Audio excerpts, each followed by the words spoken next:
কপির যদি একঘেয়ে তরকারি বা ঝোল খেতে আপনাদের আর না ভালো লাগে, তাহলে আপনারা ফুলকপি দিয়ে এত দুর্দান্ত স্বাদের এত খাস্তা একটি কচুরি রেসিপি আপনারা তৈরি করে নিতে পারবেন।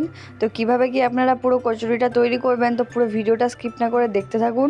এতে কিন্তু আমি পুর ভরা থেকে ময়দা তৈরি করা সবই কিন্তু আমি আপনাদের সাথে শেয়ার করেছি, কিভাবে আপনারা ডোটা তৈরি করবেন। দেখুন ভেতর থেকে কত সুন্দরভাবে পুরটা দেখা যাচ্ছে এবং কত সুন্দর দেখতে ক্রিস্পি হয়েছে এটা। তো এবারে আমি আপনাদেরকে প্রথমে ময়দা গোলাটা দেখাচ্ছি। প্রথমে দেখুন এখানে আমি 2 কাপ পরিমাণে ময়দা নিয়ে নিয়েছি। এরপরে আমি জোয়ান এবং কালো জিরে দিয়ে দিয়েছি হালকা। তারপরে আমি 1 চামচ পরিমাণে, 1 চামচেরও অল্প পরিমাণে আমি লবণ দিয়ে দিলাম। এরপর এখানে আমি 2 চামচ পরিমাণে সাদা তেল দেব। তো এখানে আপনারা চাইলে ঘিয়ের ব্যবহারও করতে পারেন, তবে সাদা তেলটা দিলেই বেশি ভালো হয় ঘিয়ের থেকে। তো দেখুন সাদা তেলটা দিয়ে খুব ভালোভাবে এবারে আমি ময়ানটা দিয়ে নিচ্ছি, যেন তেলটা ময়দার সাথে খুব ভালোভাবে মিশে যায়। ময়ান ঠিকঠাক না দিলে কিন্তু আপনাদের কচুরিগুলো ঠিক পরিমাণে খাস্তা হবে না, তখন দেখবেন নরম হয়ে গেছে, খেতে কিন্তু একদমই ভালো লাগছে না। তাই ময়ানটা কিন্তু আপনাদেরকে ঠিক করেই দিতে হবে। আর এখানে চাইলে আপনারা কালো জিরে বা জোয়ানটাকে স্কিপ করে দিতে পারেন, যদি আপনাদের স্বাদটা ভালো লাগে তো আপনারা দিতে পারেন। দেখুন এরপর আমি জল দিয়ে অল্প অল্প করে এটাকে আমরা গুলে নেব। দেখতেই পাচ্ছেন আপনি আমি কিভাবে জলটা দিয়ে ডোটা তৈরি করে নিচ্ছি। তো দেখুন ময়দা কিন্তু গুলে আমি রেস্টে রেখে দিয়েছিলাম 10 মিনিটের জন্য। তো 10 মিনিট পর দেখুন খুলে ময়দাটাকে কতটা পরিমাণে আমি সফট রেখেছি। আর আরেকবার কিন্তু খুব ভালোভাবে ময়দাটাকে আমাদেরকে মেখে নিতে হবে হাতের সাহায্যে। আর এই টাইমে চাইলে আপনারা হাতে তেল নিয়েও মাখতে পারেন, কিন্তু দেখবেন ময়দাটা খুবই সুন্দরভাবে আপনাদের হাত থেকে চলে আসবে, হাতে লেগে যাবে না। এরপরে আমরা যে স্টাফিংটা তৈরি করব, যার জন্য দেখুন প্রথমেই আমি একটা বড় বাঁধাকপিকে এভাবে গ্রেট করে নিয়েছি। আপনারাও গ্রেট করে নেবেন, কারণ ছোটো ছোটো করে তো কাটা সম্ভব না, তো গ্রেট করে নেবেন আপনারা। এরপর আমি এর ওপরে একটা গোটা পেঁয়াজকে আমি ছোটো ছোটো করে কুচিয়ে রেখেছিলাম দিয়ে দিলাম কয়েকটা কুচানো কাঁচা লঙ্কা। এরপর আমি এর মধ্যে দিয়ে দিচ্ছি ধনেপাতা কুচি। ধনেপাতা দেওয়ার জন্য কিন্তু এই স্বাদটা 10 গুণ বেড়ে যাবে। তো দেখুন এরপর আমি এর মধ্যে প্রথমেই 1 চামচ পরিমাণে আমি লবণ দিয়ে দিলাম। লবণটা আপনারা পরিমাণ মতো দিয়ে দেবেন। এরপর দেখুন 1/2 চা চামচ পরিমাণে আমি এখানে এটা জিরে গুঁড়ো দিয়ে দিচ্ছি। জিরে গুঁড়োটা দিয়ে খুব ভালোভাবে প্রথমে আমাদেরকে মিক্স করে নিতে হবে। এরপর আমি দেখুন এখানে 1/2 চা চামচেরও কম পরিমাণে আমি গোলমরিচের গুঁড়ো দিচ্ছি। এখানে 1 চা চামচ পরিমাণে আমি ভাজা ধনে গুঁড়ো দিচ্ছি। আর এখানে আমি 1/2 চা চামচ পরিমাণে চাট মশলা দিচ্ছি। তো চাট মশলাটা অপশনাল, আপনাদের কাছে যদি অ্যাভেলেবেল থাকে তো আপনারা দেবেন। চাট মশলা দিলে কিন্তু এর স্বাদটা খুবই সুন্দর আসে, একটা খুব দুর্দান্ত স্বাদের হয়। তো দেখুন এবারে সব মশলাগুলো দিয়ে খুব ভালোভাবে আমাদেরকে মেখে নিতে হবে, তাহলে কিন্তু আমাদের পুরটা রেডি হয়ে যাবে। এর আগে কিন্তু আমি পুর বাঁধাকপিটাকে কিন্তু সেদ্ধ করে নিইনি, নর্মালি গ্রেট করে নিচ্ছি, তাতেই কিন্তু দেখুন খুব ভালো সেদ্ধ হয়ে যাবে। তো এরপর দেখুন আমি লেচি কেটে নিচ্ছি। আপনারা একটা কচুরিটা যেমন আপনারা যেরকম সাইজের করবেন, ধরুন একটু বেশি বড় করলেন তো আপনারা ডোটা একটু বাড়িয়ে কমিয়ে নেবেন। এরপর দেখুন আমি এবারে একে ডোগুলোর উপরে হালকা করে তেল দিয়ে দিচ্ছি। এবার আমি বেলবো, আমাদের কচুরিটা রেডি করতে হবে। তো এবার আমি যে বেলনিতে আমি তেল দিয়ে দিলাম প্রথমে, দেওয়ার পর এবারে আমি যে হালকা হালকা করে একটা বড় লুচির মতো করে আমাদেরকে বেলে নিতে হবে। খুব বেশি পাতলা করে ফেলবেন না লুচিটা। দেখুন আমি যেরকমটা রেখেছি অল্প ছোট হলেই কিন্তু হয়ে যাবে। এরপর আমি এর মধ্যে এই 4 চামচের পরিমাণ মতো করে আমি এর মধ্যে স্টাফিংগুলো দিতে থাকবো। খুব বেশি স্টাফিং দেওয়ার প্রয়োজন নেই, অল্প পরিমাণে স্টাফিং দেবেন, খেতে কিন্তু দুর্দান্ত স্বাদের হবে। দেখুন এবারে আমি যেটাকে মুড়ে নিচ্ছি।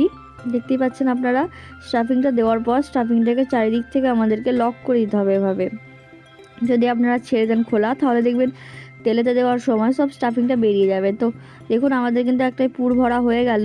এবারে আমি ওটাকে সাইডে রেখে দেবো, আর একটাও কিন্তু আমরা রেডি করে নিচ্ছি। দেখুন আরেকবারও আমি এভাবে একইভাবে বেলে নিচ্ছি এটাকে।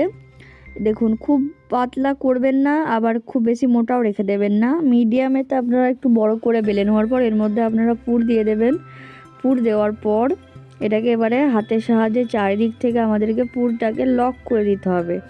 পুরটা কোনোভাবে যেন ফাঁকা না থেকে যায়, থাকলে কিন্তু তেলে দেওয়ার সাথে সাথে দেখবেন সব যে ভেতরে পুরগুলো আছে ওগুলো বেরিয়ে যাবে। তো দেখুন এবারে যে আমি আপনাদেরকে দেখিয়ে দিচ্ছি, পুরের মধ্যে আপনারা বাদামকে ভেজে একটু ক্রাশ করে দিয়ে দিলে স্বাদটা দ্বিগুণ হয়ে যাবে। তো ওটা আমি আপনাদেরকে লাস্টে দেখিয়ে দিলাম, প্রথমে আমি দেখাতে ওটা ভুলে গিয়েছিলাম।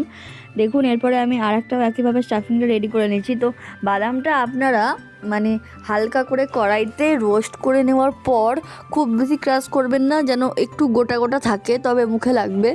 তো সেরকম অবস্থায় রেখে আপনারা পুর যেটা তৈরি করেছেন পুরের সাথে মিশিয়ে দেবেন বাদামটাকে। এটা কিন্তু চীনা বাদাম। দেখুন এবারে আমি হচ্ছে যে এখানে যে মানে কচুরিটা ছিল, আমি আগে থেকে পুর ভরে রেখেছিলাম, তো এবারে কচুরিটাকে হালকা জাস্ট প্রেস করে একটু বাড়িয়ে নেব। খুব বেশি একদমই আপনারা প্রেসার দিতে যাবেন না, তাহলে কিন্তু দেখবেন পুরটা ফেটে কিন্তু বেরিয়ে যাবে। তো জাস্ট হালকা প্রেসারে দিয়ে একটু বাড়িয়ে নিলেই কিন্তু আমাদের হয়ে যাবে। তো এইভাবেই আপনারা দেবেন।